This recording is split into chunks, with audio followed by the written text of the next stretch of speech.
High court ఇచ్చినటువంటి తీర్పు అంటే ఇంట్రీమ్ స్టే మనందరికీ తెలుసు. బీసీ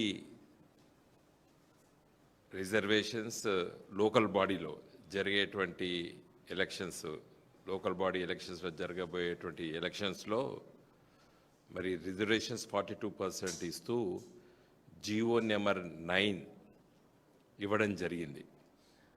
దానిపైన మరి కొంతమంది హైకోర్టులో కేసు వేయడము, అది సుదీర్ఘంగా మరి వాదనలు జరగడము, నిన్న సాయంకాలము మరి స్టే ఇవ్వడము, ఆ ఎన్నికల్ని మరి షెడ్యూల్ అనౌన్స్ చేసి నిన్న ఉదయం పూట నామినేషన్లు ప్రక్రియ మొదలైన దాన్ని రద్దు కూడా రాష్ట్ర ఎన్నికల కమిషన్ చేసిన విషయం మనందరికీ తెలుసు, రాష్ట్ర ప్రజలకు తెలుసు.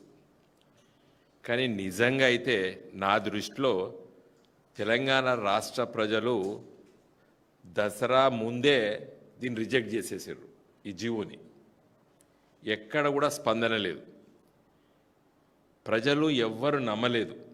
ఈ రేవంత్ రెడ్డి గారు ఇచ్చినటువంటి ఈ జీవో ద్వారా ఎన్నికలు జరుగుతాయని చెప్పి తెలంగాణ రాష్ట్ర ప్రజలు ఎవ్వరూ నమ్మలేదు. ముఖ్యంగా బీసీ సోదరులు గ్రామాల్లో కూడా నమ్మలేదు. ఎందుకంటే రేవంత్ రెడ్డి కానీ కాంగ్రెస్ ప్రభుత్వము చిత్తశుద్ధితో బీసీలకు రిజర్వేషన్లు ఇచ్చినట్టు మరి ప్రజలు నమ్మలేదు. కాబట్టే ఎన్నికల వాతావరణమే గ్రామీణ ప్రాంతాల్లో రాలేదు. దసరా పండుగ తెలంగాణలో చాలా వైభవంగా జరుగుతుంది.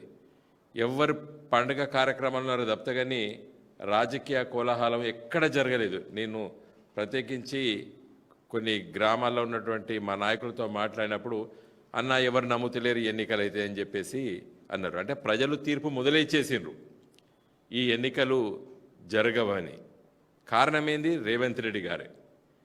ఎందుకంటే రేవంత్ రెడ్డి గారు చెప్పిండు, ప్రజలకు చెప్పిండు, టీవీలలో చెప్పిండు, అన్నిటి చెప్పిండు, ప్రజలు మోసపోవడానికి సిద్ధంగా ఉన్నారు, నీ మోసం చేస్తా అని చెప్పిండు.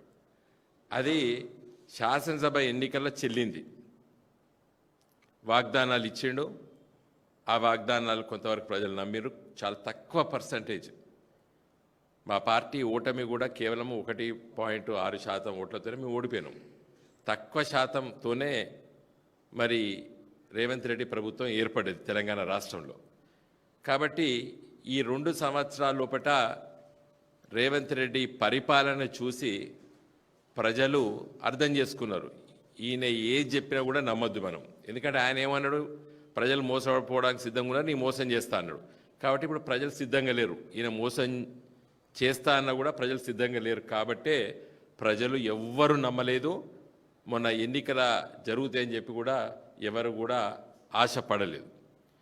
కానీ మా పార్టీ తరఫున, మా లీగల్ టీం తరఫున మేము చాలా స్పష్టం చేయదలుచుకున్నాం యావత్తు తెలంగాణ ప్రజలకి. ఉత్కంఠంగా వాదనలు అవన్నీ జరిగినా ప్రజలు చాలా బ్రహ్మాండంగా తెలుసుకున్నారు ఏం జరుగుతుంది ఏందనేది.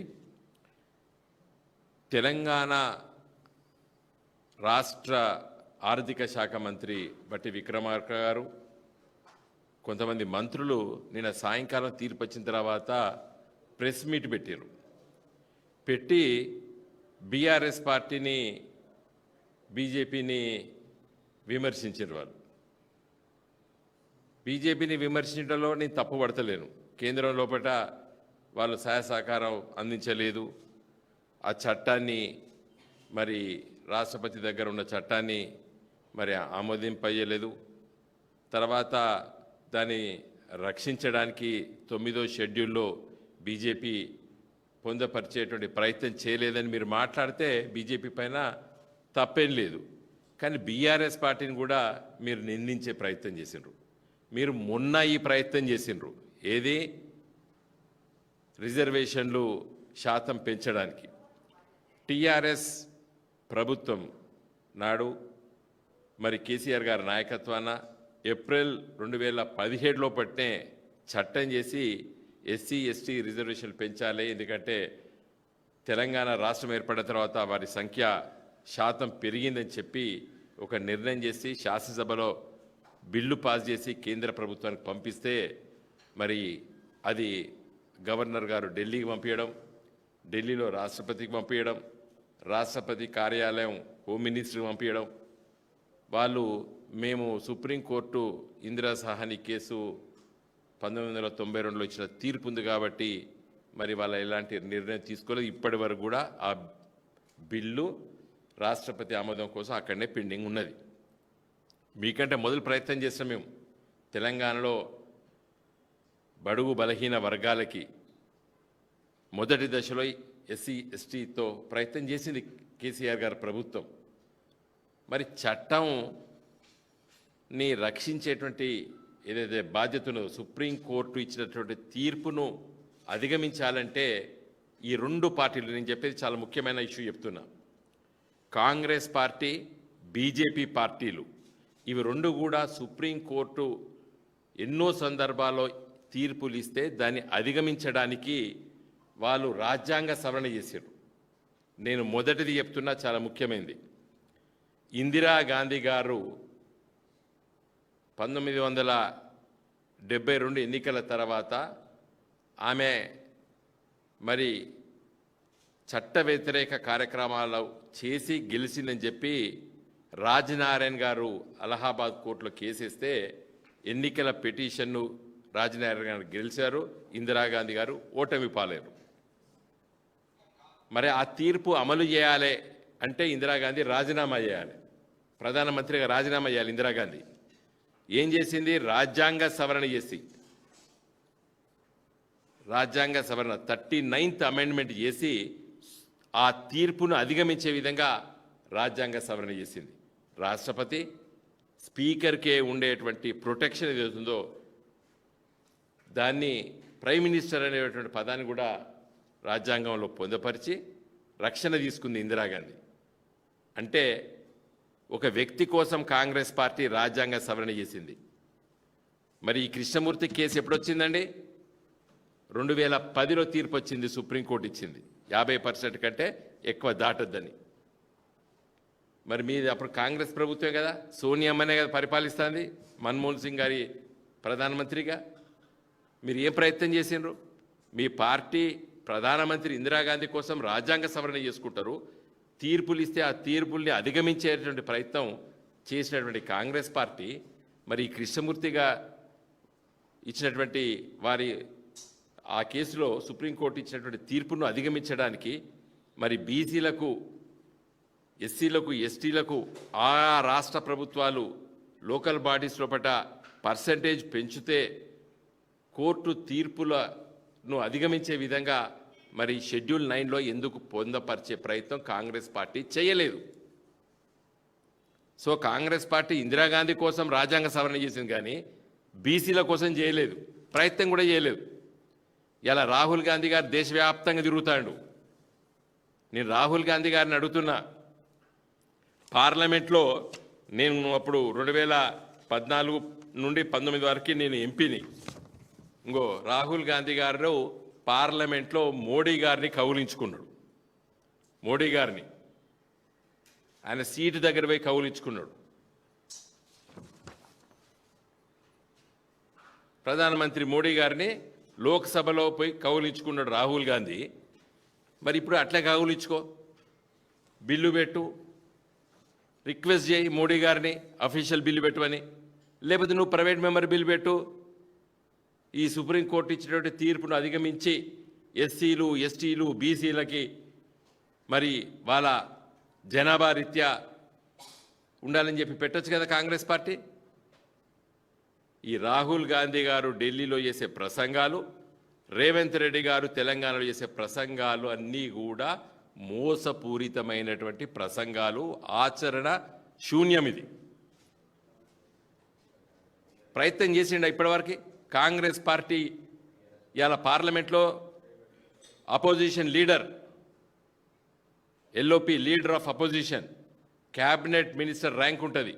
ఒక్కసారైనా పార్లమెంట్లో సుప్రీంకోర్టు ఇచ్చే తీర్పును అధిగమించే విధంగా దాన్ని ఓవర్కమ్ కావడానికి మరి మేము ప్రయత్నం చేస్తున్నాము అని చెప్పి ఒక్కసారైనా రాహుల్ గాంధీ మాట్లాడిండా? ఖార్గే గారు మాట్లాడినరా? కాబట్టి కాంగ్రెస్ పార్టీకి చిత్తశుద్ధి లేదు. నవ్వినరు ప్రజలు. జీవో ద్వారా సుప్రీంకోర్టు తీర్పును అధిగమించచ్చా? ఏమనుకున్నారు? పిచ్చోళ్ళు అనుకున్నారా ప్రజల్ని? మిస్టర్ రేవంత్ రెడ్డి, ఎట్లా వస్తుంది అది? మా దగ్గరికి మా పార్టీ నాయకుల దగ్గరికి మా వాళ్ళు మరి మాకు బీఫామ్ ఇస్తారా, అది ఇస్తారంటే అసలు కానే పోదని మొదలు చెప్పినాం. ఎందుకంటే రాజ్యాంగంతో నడుస్తుంది ఈ దేశం. ఎట్లా పడితే అట్లా జరగదు. తర్వాత బీజేపీ ఒక బాధ్యతాయుతమైనటువంటి పదవిలో ఇలా మోడీ గారు ఉన్నారు. 2014 ఇలా 2025 11 సంవత్సరాలు పరిపాలన. మరి వీళ్ళు కూడా సుప్రీంకోర్టు తీర్పు ఇచ్చింది. వోడాఫోన్లో ట్యాక్స్ కట్టాలని చెప్పి తీర్పిస్తే కాంగ్రెస్ అధికారం ఉన్నప్పుడు ఒక చట్ట సవరణ చేసిండ్రు. దాన్ని మళ్ళా Vodafone international court of justice తీసుకెళ్ళిండు. ఇవన్నీ జరుగుతున్నప్పుడు మోడీ గారి ప్రభుత్వము ఇన్కమ్ ట్యాక్స్ కట్టుమని సుప్రీంకోర్టు ఇచ్చిన తీర్పును, కోట్లాది రూపాయల తీర్పును కూడా అధిగమించే విధంగా బీజేపీ రాజ్యాంగ సవరణ చేసింది. సుప్రీంకోర్టు తీర్పును నల్లిఫై చేసేసింది 2021లో బీజేపీ ప్రభుత్వం. వోడాఫోన్కు ఉన్నటువంటి ప్రేమ ప్రజలపైన, బీసీలపైన లేదు కదా బీజేపీ పార్టీకి. ఇట్లా చెప్పకపోతే ఇది కోర్టు వాదనలు కావు. ఒక 10-20 కేసులు నేను సైడ్ చేస్తా. సుప్రీంకోర్టు ఇచ్చినటువంటి తీర్పులను దాన్ని మరి అధిగమించాలంటే ఆ తీర్పును నువ్వు దృష్టిలో పెట్టుకొని మళ్ళీ రాజ్యాంగ సవరణ చేసి చట్ట సవరణ చెయ్యాలి. ఇన్కమ్ ట్యాక్స్ చట్టాన్ని సవరించారు బీజేపీ ప్రభుత్వం పార్లమెంట్లో. తీర్పు అనేది ప్రజాక్షేమం కాదు, ప్రజా సంక్షేమం కాదు. ప్రజలకు రాజ్యాంగం హక్కుల ద్వారా సుప్రీంకోర్టు తీర్పు ఇవ్వచ్చు. అసలు 9th షెడ్యూల్ ఎందుకు పెట్టినరు?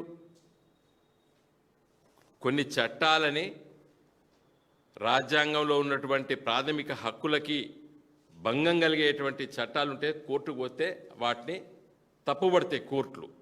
కాబట్టి కొన్ని చట్టాలని మరి వాటిని 9th షెడ్యూల్లో పొందపరిస్తే, రాజ్యాంగంలో 9th షెడ్యూల్లో పొందపరిస్తే మరి కోర్టులు ఇంటర్ఫియర్ కావడానికి వీలు లేదు. కాబట్టి మరి నెహ్రూ గారు స్వాతంత్రం వచ్చిన మొదటి రాజ్యాంగ సవరణే 9th షెడ్యూల్ పెట్టడం.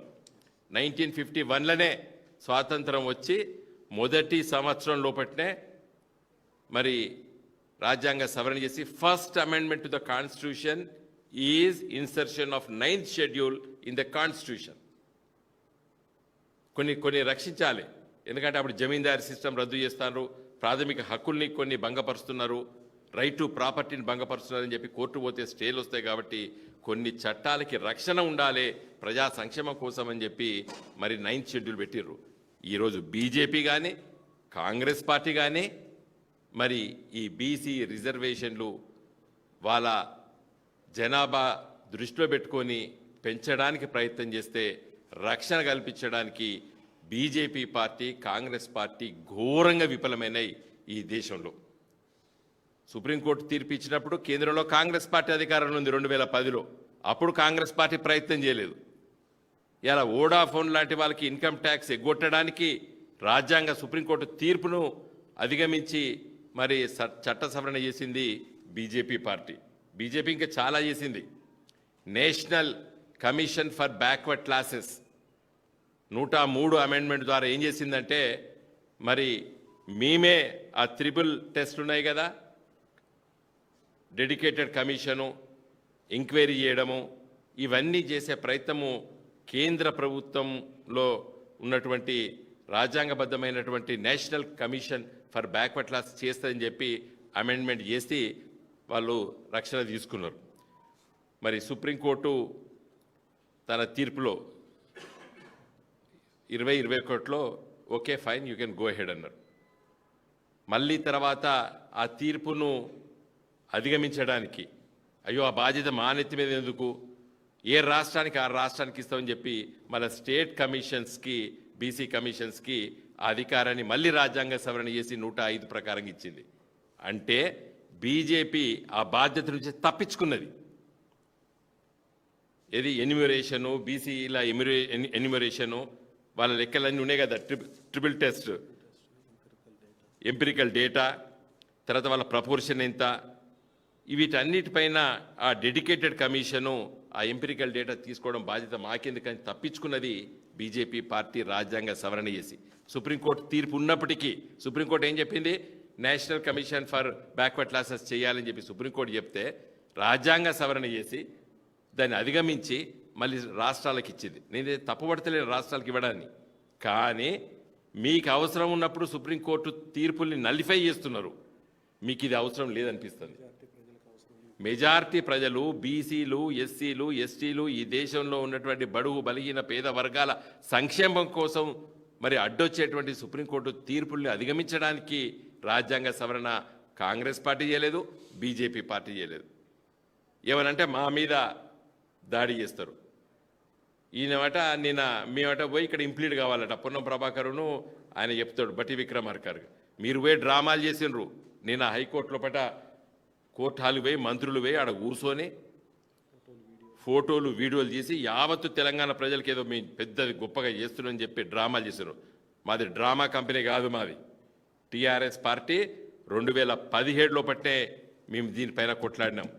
దాదాపు 8 ఏండ్ల కిందనే మీరు ఇట్లా కొట్లాడినరు, మేము రాజ్యాంగబద్ధంగా కొట్లాడినాం. ప్రధానమంత్రి మోడీ గారి దగ్గరికి కేసీఆర్ గారు వెళ్ళినరు. ఇది 9th షెడ్యూల్లో పెట్టమని చెప్పి ఆ రోజు ఆర్గ్యూ చేసినాం. రాజ్యాంగంలో ఎక్కడ కూడా 50% సీలింగ్ లేదు అని చెప్పి మొదటిసారి మోడీ గారిని నిలదీసినటువంటి వ్యక్తి కేసీఆర్ గారు. మేమే ప్రత్యక్ష సాక్షులం. ఈరోజు మీ దగ్గర కూడా ఉన్నారు కొందరు మా పార్టీలకు వెళ్ళి వేణువులు. అడగండి, కేసీఆర్ గారు కాన్స్టిట్యూషన్లో ఎక్కడున్నది 50% సీలింగ్ ఎక్కడున్నది రాజ్యాంగంలో అని చెప్పి కూడా ప్రధానమంత్రి మోడీ గారిని నిలదీసినారు ప్రైమ్ మినిస్టర్స్ ఆఫీస్లో. మేం ప్రత్యక్ష సాక్షులు. సుప్రీంకోర్టు పేరు చెప్పి ఇలా తప్పించుకునే వాళ్ళు కాంగ్రెస్ పార్టీ, బీజేపీ పార్టీ. కాబట్టి నిన్న సుప్రీంకోర్టులో కూడా ఒక పిటిషన్ వేసిండ్రు కొంతమంది, ఇక్కడ హైకోర్టులో కేసిండ్రు. సరే, వాళ్ళు వ్యక్తులుగా వేసుకున్నారు, అది వేరే విషయం. కానీ ఇలా బాధ్యత ఎవరిపైన ఉన్నది? రాష్ట్ర ప్రభుత్వం పైన ఉన్నది. చిత్తశుద్ధి ఉన్నట్టయితే మిస్టర్ రేవంత్ రెడ్డి ప్రధానమంత్రి దగ్గర ఉన్నాడు, 2 బీజేపీ మంత్రులు ఉన్నారు కదా ఇక్కడ మన రాష్ట్రంలో. 9th షెడ్యూల్లో దీన్ని పొందపరచమని చెప్పి లెట్ us ఫైట్. మేము ముందుంటాం. నిన్న నీలాగా హైకోర్టుకు వచ్చి డ్రామా చేయడానికి మేము ముందుంటాం. మేము చిత్తశుద్ధితో ఉన్నటువంటి వాళ్ళము, రాజ్యాంగం పట్ల చట్టాల పట్ల విలువ ఉన్నాం కాబట్టి మేము చెప్పినాం. కాబట్టి దయచేసి ఈ డ్రామాలు ఇవన్నీ వేస్ట్. ప్రజలు ఎవ్వడు కూడా నమ్మలేదు. మొన్నని దసరా పండుగప్పుడు చూసినా ఎవ్వడు కూడా ఎన్నికలు ఇవంతా మోసం చేస్తాడు రేవంత్ రెడ్డి అని చెప్పి యావత్తు తెలంగాణ ప్రజలు మొన్ననే రిజెక్ట్ చేసిండ్రు. ఎన్నికలు జరగవని నిన్న హైకోర్టు రిజెక్ట్ చేసింది. జై తెలంగాణ.